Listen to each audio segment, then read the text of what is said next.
بسم الله الرحمن الرحيم. الحمد لله والصلاة والسلام على رسول الله. السلام عليكم ورحمة الله وبركاته. اسمي عبد الله بارك الكوري. أنا من كوريا الجنوبية. اسمي باللغة الكورية دونغ شين بارك. دونغ شين هذا اسمي مركب، وبارك هذا اسم عائلة. ودونغ شين هذا نطق صعب للعرب، فسميت اسمي باللغة العربية عبد الله، وأنا أحب هذا الاسم الحمد لله. ولدت في مدينة بوسان في عائلة مسيحية، ولكن قرأت كثير مرة عن الكتاب المقدس ووجدت أخطاء عديدة، ودعوت الله: يا الله إن كنت موجود اهديني إلى الحق، اهديني إلى دين الحق. ثم أنا زرت إلى مكتبة كثيرة وقرأت عن كتب كل أديان العالم، ثم وجدت الإسلام وقرأت عن جملة كلمة التوحيد، وأنا ما عرفت شيئا عن الإسلام. يعني فاجأت جدا عندما قرأت لا إله إلا الله باللغة الكورية. سبحان الله، كأن أحد يدريني. عرفت أن هذا هو الدين الحق، ثم أصبحت مسلم، أسلمت الحمد لله. ثم قررت أن أنشر الإسلام في كوريا، لأني ما عرفت شيئا عن الإسلام. يعني كيف هكذا؟ أنا ما سمعت قط عن الإسلام في حياتي. كثير كوريين ما يعرفون عن الإسلام شيئا، ما يعرفون الإسلام هو دين الله. حتى الآن كثير من الكوريين لا يعرفون شيئا عن الإسلام. ولو أنا مسلم جديد، أنا قررت أنا إن شاء الله سأنشر الإسلام. ثم ذهبت إلى مدينة منورة، وأنا تعلمت هناك في المعهد اللغة العربية، تعلمت اللغة العربية والقرآن، وأخذت بعض الكتب من المسجد النبوي. والحمد لله لدي والدتي هي عمرها كبير وتعيش لوحدها وما عندها عائلة غيري. يعني تعلمت بر والدين هو أهم من الجهاد. الناس يعني ما يعرفون هذا وما يفهمون. بعض الناس يقومون بالغيبة والنميمة، وممكن إن شاء الله عند الله هذا عمل ممكن أفضل، الله أعلم. فعلى كل حال حتى في كوريا أنا أستمر أدرس لوحدي. ثم كل ما أنا تعلمت أنشر الإسلام وأعلم الكوريين. أول مرة كان في كوريا، يعني ما أحد يهتمون الدعوة في كوريا خاصة على الإنترنت واليوتيوب، وأنا أسست قناة إسلامية باللغة الكورية وأسجل عن الإسلام باللغة الكورية. هذا بفضل الله. هذه أيام أنا صنعت مدرسة صغيرة في غرفتي وأعلم أطفال وأعلم كوريين ومسلمون جدد الحمد لله. كل يوم درس وأعلم. أيضا هاتفي، رقم هاتف نشرته. أي كوري يريد يتعلم الإسلام عنده سؤال يتصل بي، وأصبح صوتي يؤلمني وأصبح صوتي مشكلة. لكن الحمد لله أنا جدا سعيد لهذا عمل دعوي. وأكثر شيء سعيد هذه الأيام هو أنني ترجمت حصن المسلم باللغة الكورية، أول ترجمة في كوريا، تخيلوا، أخيرا الحمد لله. وهذا الكتاب جدا مفيد. أغلب كوريين ما يفهمون الدين. يفكر أنت مسلم خلاص ما تأكل خنزير خلاص أنت مسلم، يعني يفكرون هكذا، لكن ما يعرفون لماذا ما يأكل خنزير. لماذا؟ الإسلام هو العبادة، أهم شيء هو أنت تعبد الله كل حياة. جدا جدا مهم للكوريين بل لكل المسلمين. من الكتاب السنة، ويوجد في جوا يوجد لغة عربية موجودة هنا. أيضا يوجد باللغة الكورية كيف ينطق باللغة العربية، لأن أغلب الكوريين ما يعرفون اللغة العربية. أيضا معنى باللغة الكورية والطريقة وكل شيء الحمد لله. ورفعت هذا الكتاب في صيغة PDF، أي كوري يستطيع تحميل هذا الكتاب مجانا. موقع islamkorea.com، وإن شاء الله يكون صدقة جارية إلى يوم الساعة إن شاء الله يا رب. وأيضا أنا أحب أن أترجم كتب عقيدة إسلامية في المستقبل باللغة الكورية إن شاء الله، مثل نواقض الإسلام وكتاب التوحيد وأصول ثلاثة والعقيدة الواسطية وعقيدة التحوية. سأترجم في المستقبل إن شاء الله إلى اللغة الكورية. وأيضا أنا عندي حلم وعندي هدف اللي أنا أحب أن أفعل، وهذا الكتاب، هذا مصحف تعرفون من السعودية ما شاء الله جزاه الله خيرا، هو الشيخ حامد شوي ما شاء الله، أنا أحبه كثير حفظه الله. هو شيخ كبير وكأنه يعني شيخي، يعني أنا دائما أدرس من كتبه. وأيضا هو ترجم كتب أخرى كثير عن الإسلام، جزاه الله خير. أنا تعلمت كثير، ولكن ما زال بعض أخطاء بسيطة يعني أصحح وأترجم، مثل أخطاء في العقيدة خاصة وأسماء الله وصفات.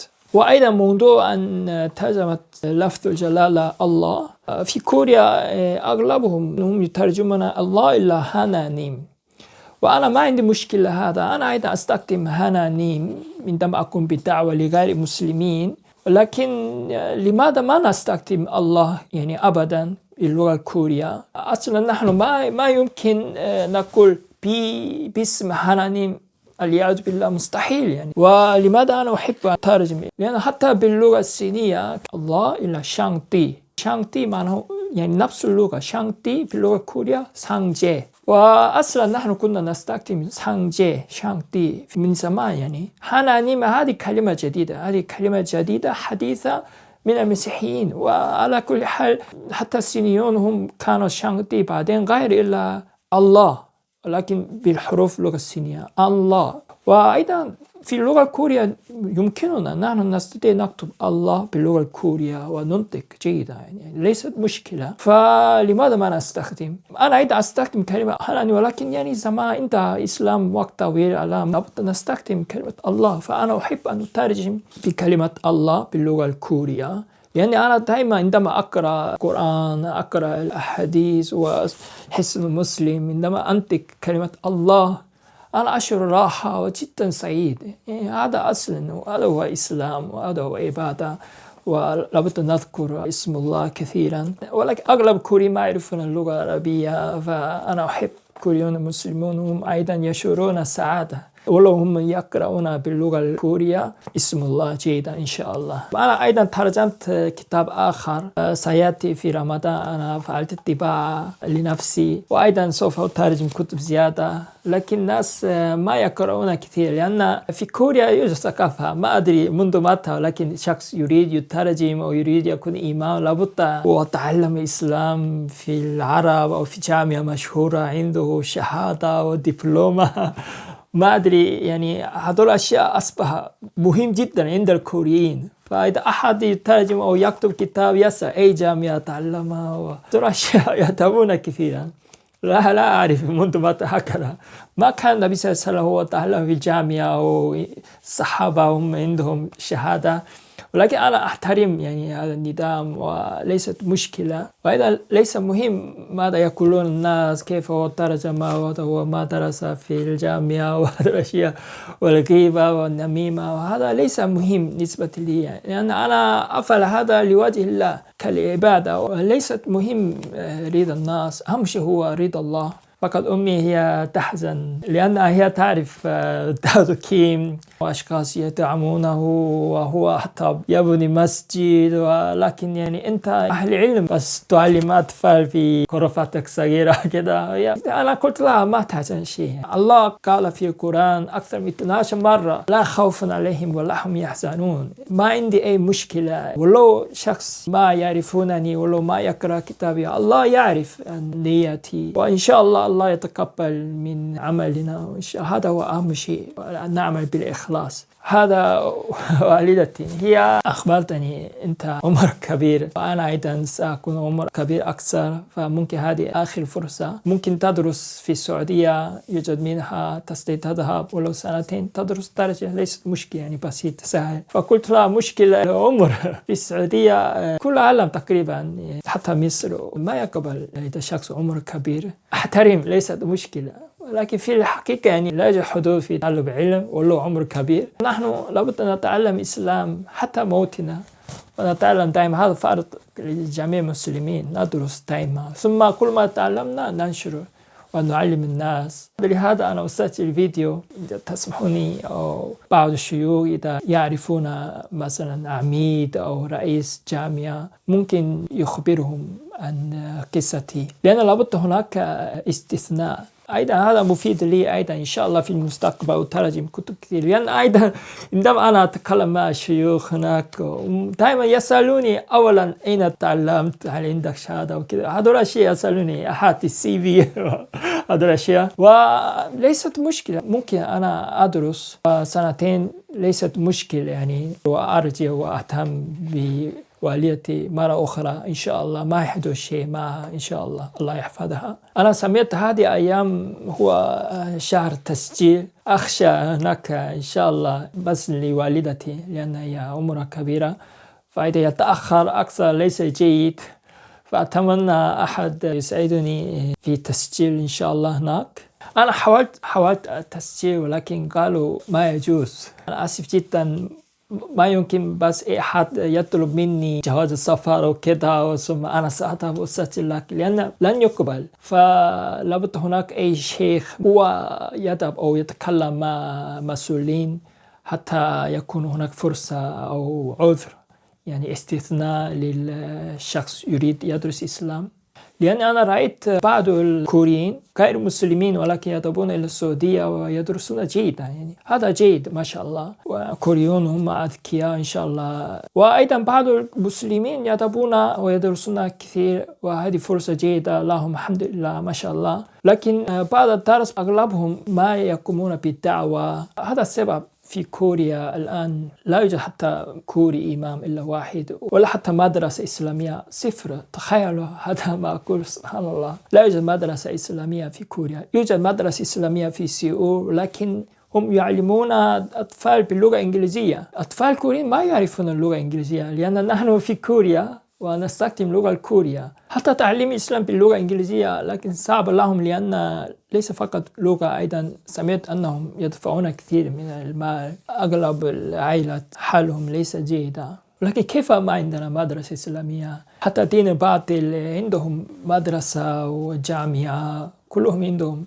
لكن نحن ما عندنا جامعة إسلامية في كوريا، ولا مدرسة إسلامية، ولا كوري إمام، ولا أساتذة، ولا داعية إسلامي، ولا طلاب علم حتى أصلا، ولا مسلمين. يعني يوجد عدد مسلمين كوريين كثير ما شاء الله، يعني 30,000، هذا عدد كثير. ولكن في الحقيقة عندما تزور كوريا، تزور أي مسجد لا يوجد كوري، كلهم يعني أجانب، بنغلاديشيين أو باكستانيين. ما تستطيع أن تجد كوري مسلم في مسجد. فجيد يعني تدعم ولو غير مسلم كوري أو مسلم أي مسلم كوري. بس يعني أستغرب لماذا ما يدعمون شخص داعية إسلامي عشان هو عمر كبير، لأنه هو عاش طول حياته ينشر الإسلام وما زال ينشر الإسلام. أكيد بعد ما يدرس سيستمر الدعوة وسينشر الإسلام وسينشر العلم اللي تعلمه، وهذا هو خير. عندما تزور موقع islamkorea.com ستجد كل ما أنا عملت، وأنا عندي قناة إسلامية باللغة الكورية، سجلت فيديوهات كتير، محاضرات إسلامية باللغة الكورية. وأكيد ولو أنا ذهبت إلى السعودية خلال الدراسة أيضا أنا سأسجل فيديو وأعلم الكوريين عبر الإنترنت وعبر يوتيوب، وكل ما أنا تعلمت سأعلمهم إن شاء الله.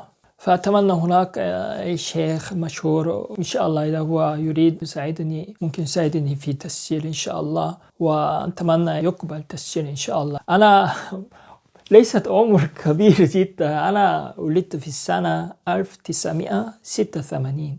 فعلى كل حال إن شاء الله سأنتظر إن شاء الله، الله يسعدنا إن شاء الله. ولن أستخدم رسالة شخصية خاصة في إنستغرام أو تويتر وكذا، أنا سأستخدم واتساب. هنا يوجد رقم واتساب، فإن شاء الله إذا في خبر عن شيوخ، إذا أي شيوخ يساعدني في التسجيل ممكن يرسل لي رسالة عبر الواتساب.